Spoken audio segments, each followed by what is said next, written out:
Buen día, Emmanuel Faith. Hoy es un buen día para estar con la familia de Dios, ¿a poco no? Yo estoy muy contento de estar aquí con ustedes, de poder compartir la palabra del Señor. Y bueno, para quienes nos visitan por primera vez, mi nombre es Esteban Tapia y soy uno de los pastores aquí.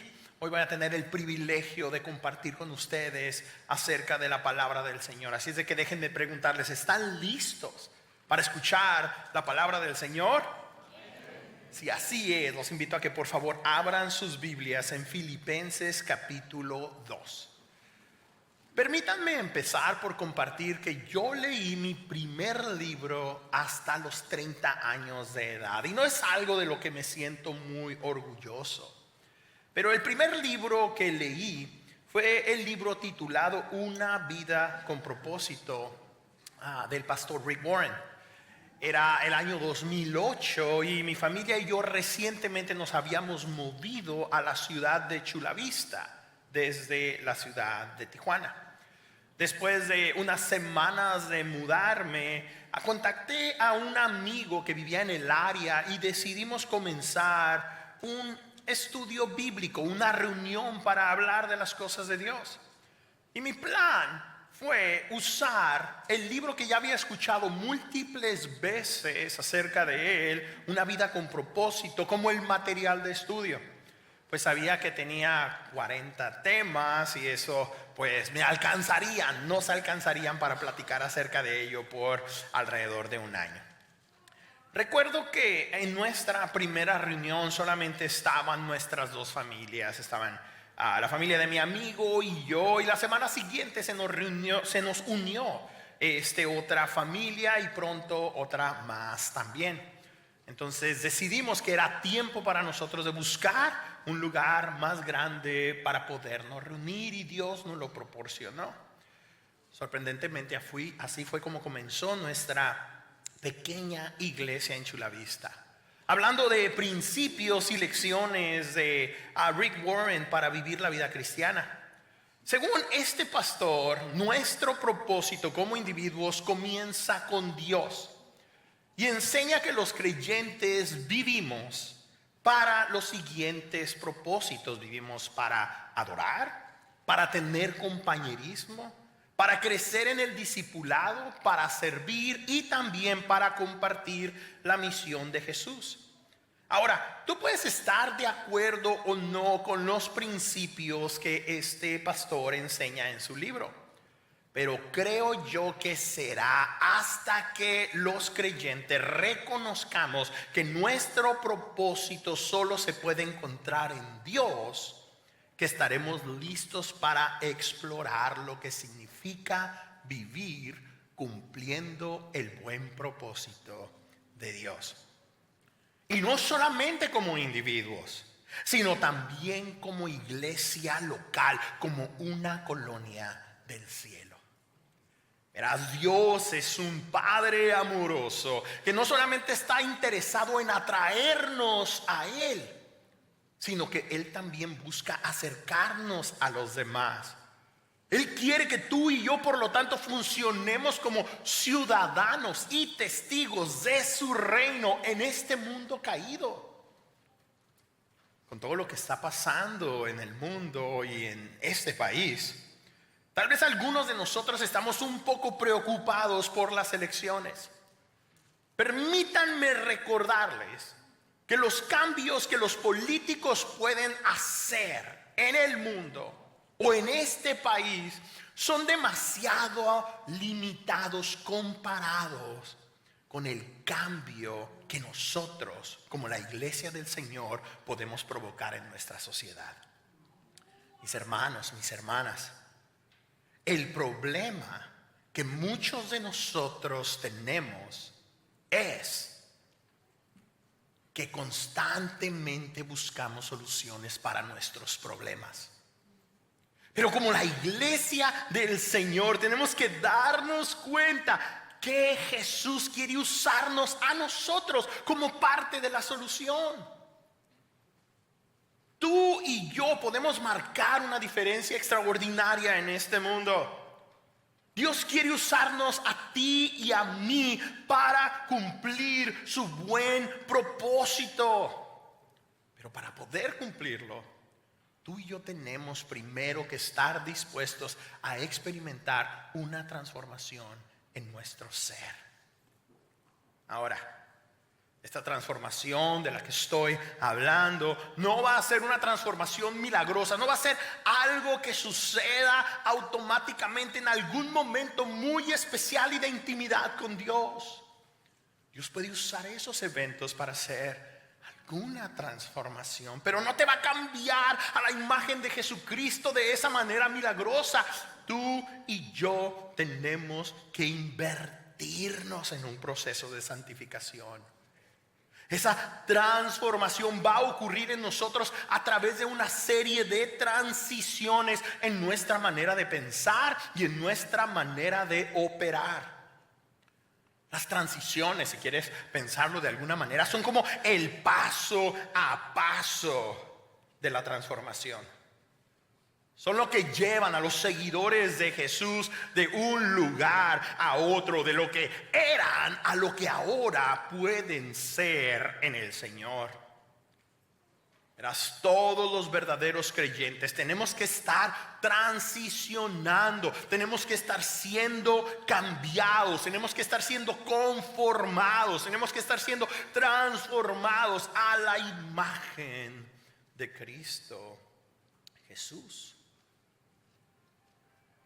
Estas transiciones de mentalidad, de carácter y de conducta son no solamente lo que Dios quiere usar para cambiarnos, sino son lo que van a proveer claridad a nuestras vidas con respecto al propósito de Dios y van a alinearnos con Él. Por lo menos eso era lo que el apóstol Pablo anhelaba que los creyentes en la ciudad de Filipo experimentaran. Por eso les escribió esta carta. Ahora, antes de continuar, quisiera recordarles que esta carta no fue dirigida a un individuo. Esta carta fue dirigida a un grupo de creyentes, a una iglesia local. Esta no es una carta dirigida a un hombre llamado Felipe o en inglés Philip. No. Esta carta fue dirigida a una iglesia local. Menciono esto porque a mí me parece que muchas veces nos hemos sentido tentados a tomar la narrativa de esta carta y buscar la aplicación exclusiva para nuestras vidas. Y no necesariamente pensamos que estos principios aplican en su mayoría en el contexto de la iglesia.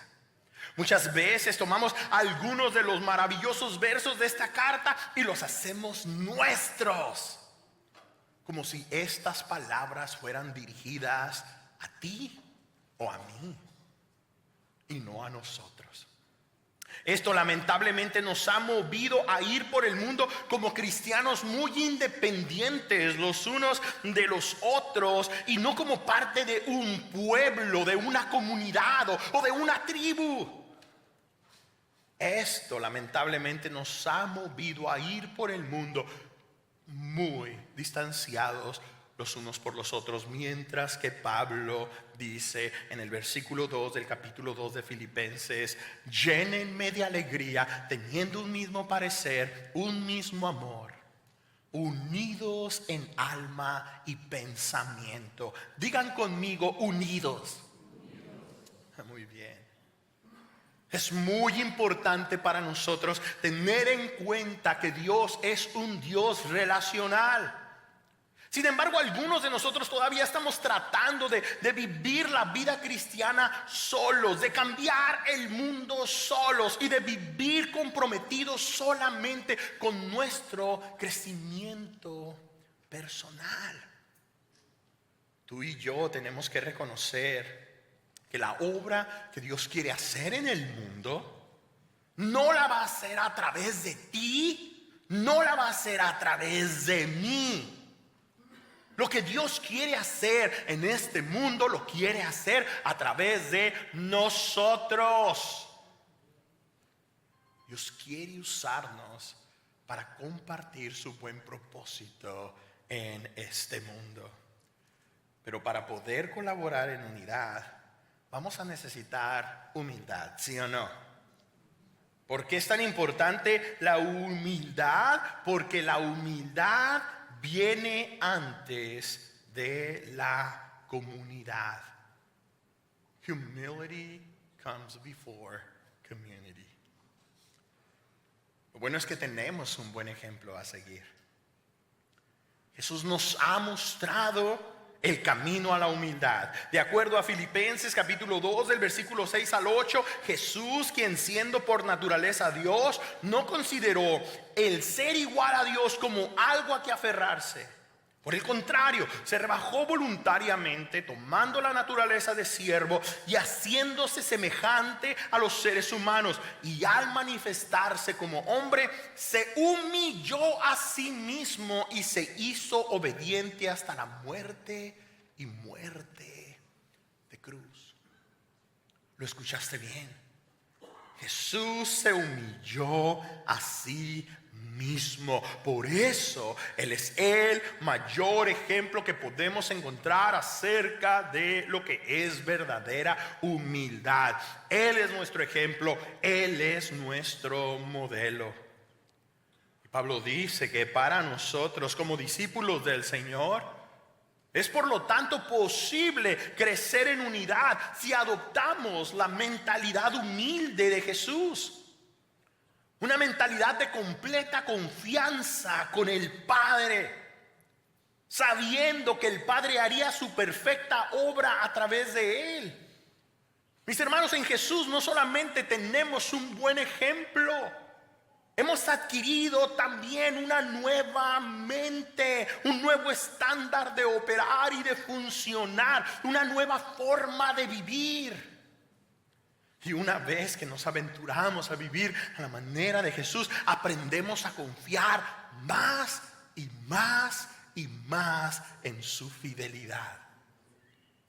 Ahora, puesto que la confianza es relacional, va a ser muy difícil que tú confíes en alguien a quien tú no conoces.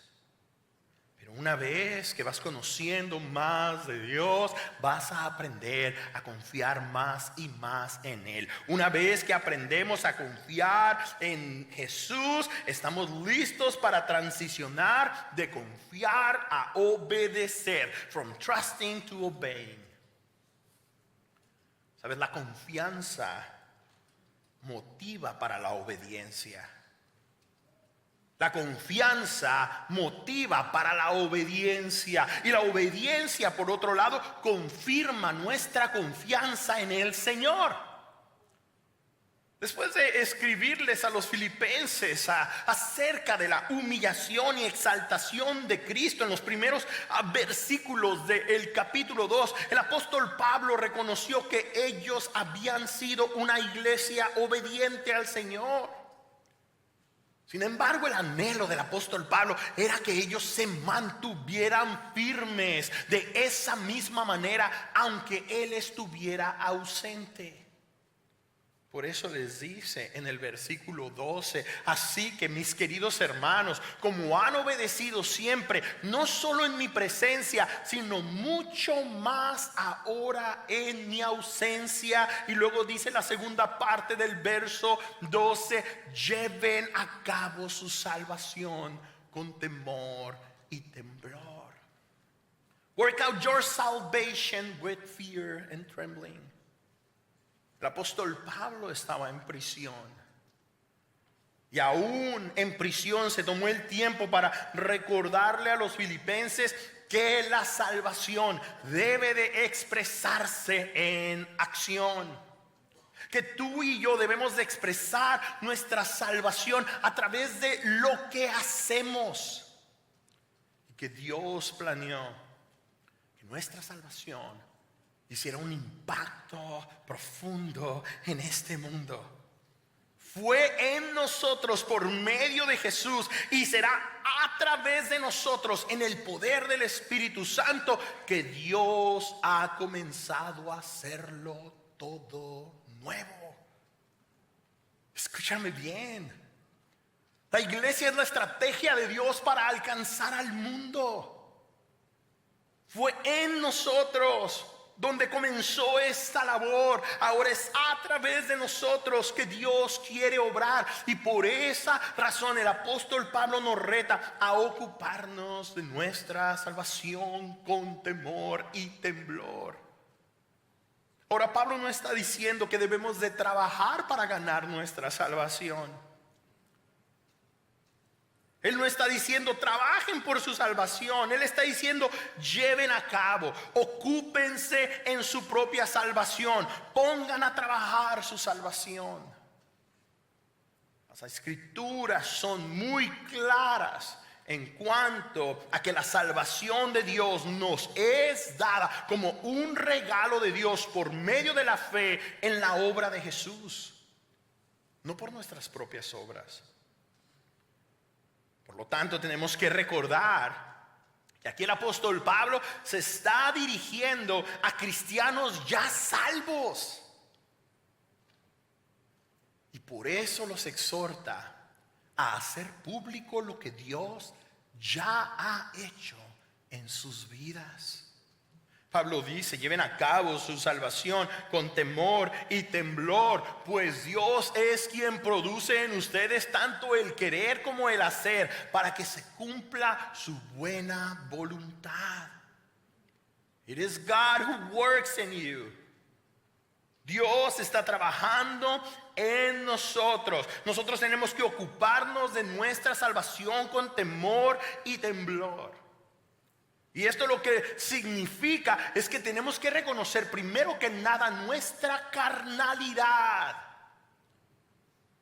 Una carnalidad que constantemente nos arrastra al pecado. Y tú y yo tenemos que someter esa carnalidad en adoración y reverencia a Dios.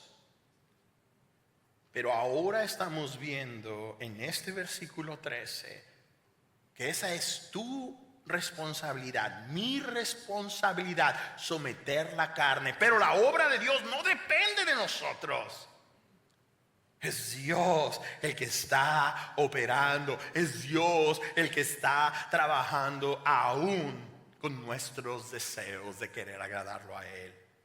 Yo creo que este pasaje refleja la tensión espiritual que existe entre la obra de Dios en nosotros y nuestra responsabilidad de vivir en obediencia a Él para ser transformados.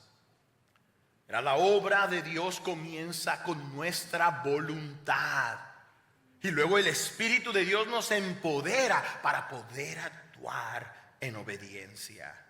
Y así es como transicionamos de querer a laborar, a trabajar, from willing to working. El objetivo de la vida cristiana en esta tierra es que tú y yo podamos producir buenas obras que Dios demanda de nosotros. En otras palabras, tú y yo somos lo que Dios está haciendo en este mundo. De nuevo, tú y yo somos lo que Dios está haciendo en el mundo. Dios ya ha hecho su parte. Él ha entregado a su Hijo Jesucristo y ahora está esperando que nosotros hagamos nuestra parte con respecto al gran mandamiento y a la gran comisión. A mí me parece una tragedia verdaderamente cuando veo personas que dicen, que aseguran que tienen fe, solamente estar esperando a morir o a el rapto para que el Señor venga y se los lleve y por fin puedan empezar a vivir una vida que vale la pena. Tú y yo no estamos llevando a cabo nuestra salvación cuando lo único que estamos esperando es escapar de este mundo. Mis hermanos, Dios nos ha confiado algo muy especial. Y es hora de que pongamos a trabajar nuestra salvación. Comencemos a ser la comunidad más sacrificial que existe en este mundo, al grado de que los que todavía no creen en Dios comiencen a creer en nosotros. El mundo no cree en la iglesia.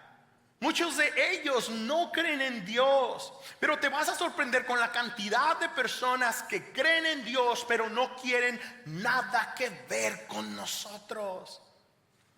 ¿Te imaginas si las personas que no conocen a Jesús tuvieran un impacto muy especial en sus vidas por nuestras acciones, nuestras palabras, nuestra manera de vivir, que empiece a crear en ellos un deseo de considerar por qué razón vives de la manera que vives?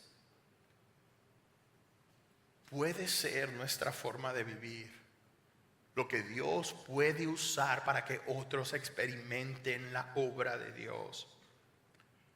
E imagínate, en esta sociedad donde vivimos, donde la gente no está esperando ver a personas amorosas, atentas y amables, imagínate a la iglesia actuar de esa manera. Tú y yo podemos ser la sorpresa en esta humanidad. Y es de esa manera que haremos brillar la luz de Cristo en este mundo tan caótico. El apóstol Pablo dice en el versículo 14: háganlo todo sin quejas ni contiendas. ¿Qué te parece? Versículo 15: para que sean intachables y puros, hijos de Dios, sin culpa, en medio de una generación torcida y depravada. Segunda parte del versículo 15 y luego la primera parte del verso 16 dice: en ella ustedes brillan como estrellas en el mundo, manteniendo en alto la palabra de vida. Exhortación de Pablo para los filipenses. La exhortación de Pablo para nosotros es: brillen en medio de esta generación.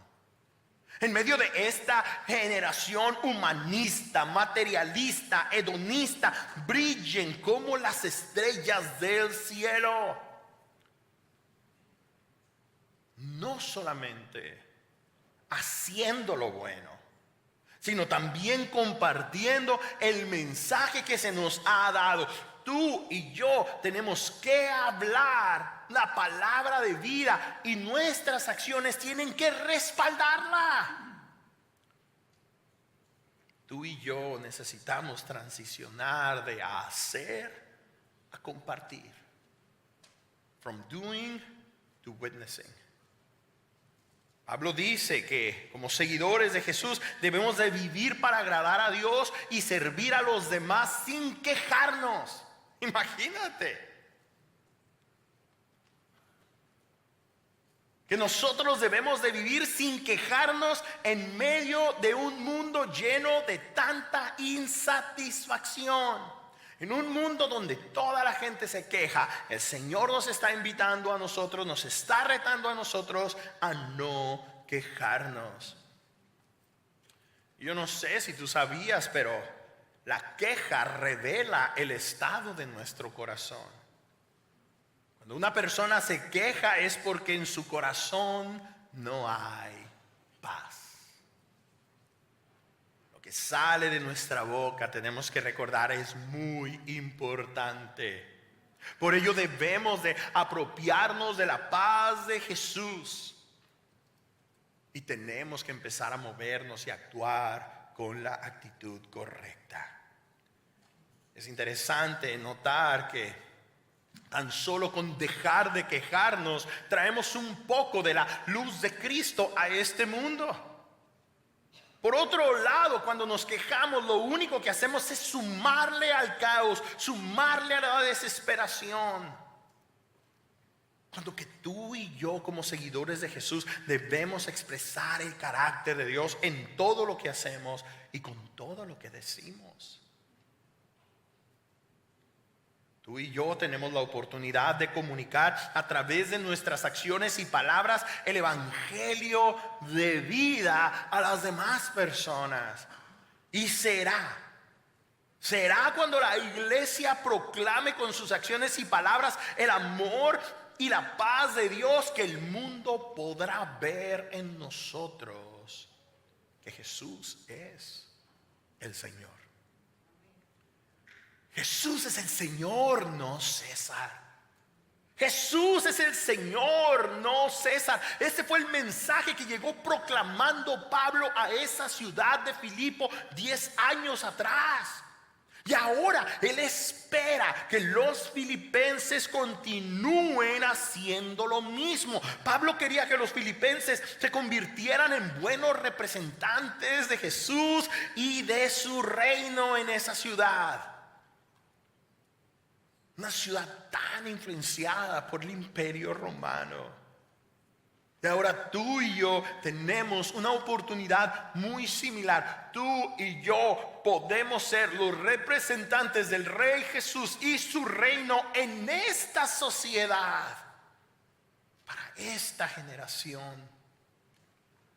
Y si lo representamos bien, entonces el nombre de Cristo será alabado. Y de esa manera podremos honrar también el legado de todos aquellos que han invertido en el Evangelio. Todos aquellos que han invertido para el avance de la obra de Dios. Todos aquellos que han invertido en nosotros en el pasado. Verás, cada generación de los hijos de Dios a través de las edades ha tenido la oportunidad de mostrar su fe. En otras palabras, tú y yo no podemos relajarnos debido a las victorias del pasado, debido a las victorias que ganaron nuestros hermanos hace 20 o 30 años. Nosotros también necesitamos hacer nuestra parte. Pablo le ruega a los filipenses que continúen haciendo su parte. Verso 16.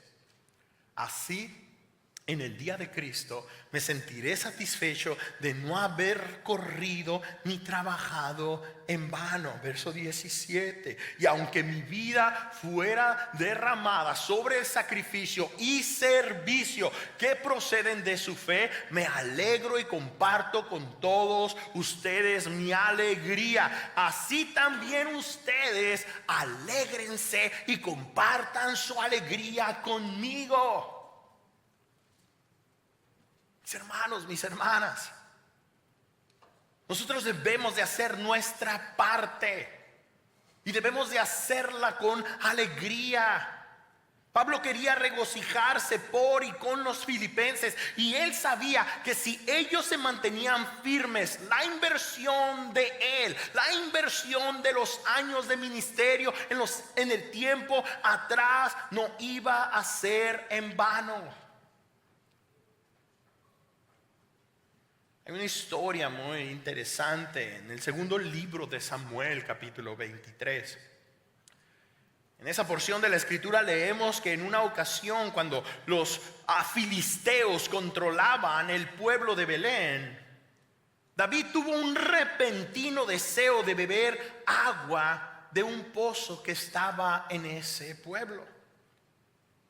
Cuando 3 de sus valientes guerreros lo escucharon nostálgicamente anhelar de la agua de uno de los pozos en Belén, decidieron ir por su cuenta, atravesando las líneas del ejército filisteo para ir a sacar agua de ese pozo y traerla de regreso a David.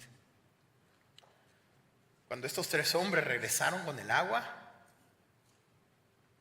David se conmovió tanto que derramó el agua al piso, rindiéndola como una ofrenda para Dios. Pues al arriesgar sus vidas de esta manera, estos 3 hombres movieron el corazón de David a la adoración a Dios. Esto tan especial que estos hombres han hecho para mí son un regalo tan maravilloso y tan especial que no merezco beberme esta agua tan valiosa. La entrego a ti. De la misma manera, Pablo se regocijaba al saber que los filipenses estaban haciendo grandes sacrificios sirviendo a Dios en medio de un contexto tan pagano como en el que vivían. Las acciones de los filipenses movían el corazón de Pablo a la adoración. Ahí en la prisión, él alegremente le rendía a Dios. Su colaboración en el evangelio con los filipenses como una ofrenda. Y esta es la última transición a la que somos invitados en este pasaje a participar. Una transición de sacrificar a gozar. From sacrificing to rejoicing.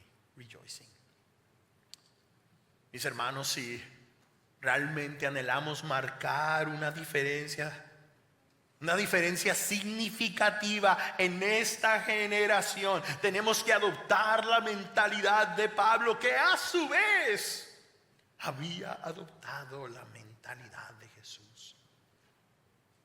Jesús, no por nada, ha sido el humano más importante que jamás ha existido en la tierra. Y eso es porque no ha habido otro hombre que haya hecho un sacrificio mayor que el que Él hizo. Nosotros tenemos que imitarlo a Él.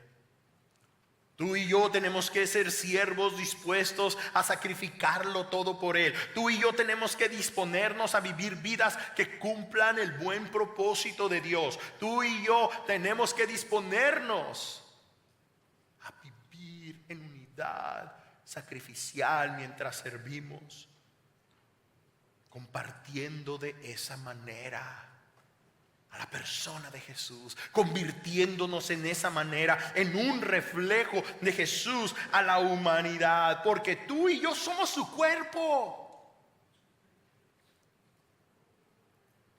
Como su cuerpo podemos aprender a alegrarnos. El mismo Señor Jesucristo, el sacrificio que hizo, lo hizo por el gozo que le traería alcanzarnos a ti y a mí. Y tú y yo tenemos que aprender a alegrarnos cuando obedecemos a Jesús. Tú y yo tenemos que aprender a alegrarnos cuando servimos a Jesús, cuando testificamos acerca de Jesús, sabiendo que mientras lo hacemos seremos conformados cada vez más a su imagen. Pablo sabía que cuando sacrificamos nuestra comodidad personal para rendirle la gloria a Dios, encontramos el gozo del Señor. Es hasta cuando estamos completamente rendidos al señorío y la voluntad de Jesús que podemos encontrar el gozo que viene de arriba. Yo no sé si te has dado cuenta de esto, pero mucha gente no celebra, mucha gente no se alegra. Y tal vez la razón por la que la gente no celebra es porque no sacrifican. Hay personas que nunca se gozan. Hay personas que nunca se alegran. Y eso es porque lamentablemente no están viviendo vidas significativas y llenas de propósito. Solamente cuando haces un esfuerzo grande, solamente cuando te inviertes de gran manera, cuando inviertes tu tiempo, tu energía, tu dinero, cuando te enfocas en algo importante y valioso y Dios empieza a hacerlo fructífero, no te puedes quedar sin celebrar. Tú y yo tenemos que vivir cumpliendo el buen propósito de Dios. Después de unos cuantos meses de haber comenzado nuestro estudio bíblico en Chula Vista, la gente empezó a llamarme pastor. Y eso fue algo realmente loco e inesperado para mí. Fue en ese tiempo que me di cuenta que estaba yo en serios problemas y que iba a necesitar ayuda. Entonces busqué en el internet algún buen libro que pudiera ayudarme en esa nueva fase de mi ministerio y lotería.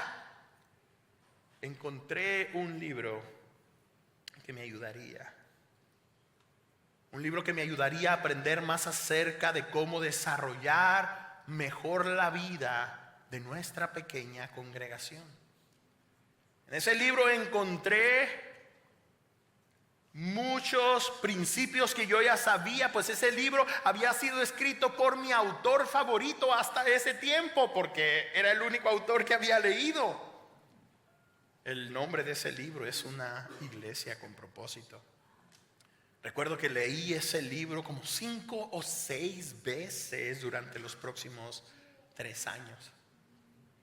Lo que yo no sabía es que ese libro, Una iglesia con propósito, había sido escrito unos 7 años, o publicado más bien unos 7 años antes del libro Una iglesia con propósito. En ambos libros, el autor Rick Warren comparte exactamente los mismos propósitos: adoración, compañerismo, discipulado, servicio y misión. Sin embargo, la audiencia principal del libro Una iglesia con propósito eran los pastores y los líderes de las iglesias. No por nada, según el artículo de la revista Forbes del 2004, el libro Una iglesia con propósito, después de 9 años de haber sido publicado, había vendido 1 millón de copias, comparado con las 12 millones de copias vendidas del libro Una vida con propósito a tan solo 2 años de haber sido publicado. De hecho, el libro Una vida con propósito ha sido vendido 50 millones de veces hasta el año 2020. 50 millones, Una vida con propósito, 1 millón, Una iglesia con propósito. Y no sé si con esta ilustración le estoy dando al corazón de nuestro problema de falta de unidad en la iglesia americana, en la iglesia occidental. Pero al parecer los libros que más nos interesan a los cristianos en este hemisferio, en esta parte del mundo, son los libros que hablan de los individuos. No son los libros que hablan de comunidad. De hecho, al parecer pensamos que los únicos que deben de tener interés en la unidad de la iglesia son los líderes de la congregación. Yo honestamente creo que el apóstol Pablo estaría muy en contra de esta postura. Pablo enseñaba que todos los miembros de la familia de Dios, sin excepción, somos responsables de la unidad de la iglesia. Y que todos, absolutamente todos, debemos de buscar avanzar la causa del evangelio, ciertamente como individuos, pero también simultáneamente como comunidad. Iglesia. Emmanuel Faith. Llevemos a cabo nuestra salvación con temor y temblor. Cristiano, cristiana, hermano, hermana, no te quedes fuera. Ustedes y yo tenemos que seguir cumpliendo el buen propósito de Dios en unidad. Hoy es el tiempo de comenzar a mostrarle al mundo que Jesús es nuestro Rey y que nosotros le pertenecemos a Él. Pónganse de pie, por favor.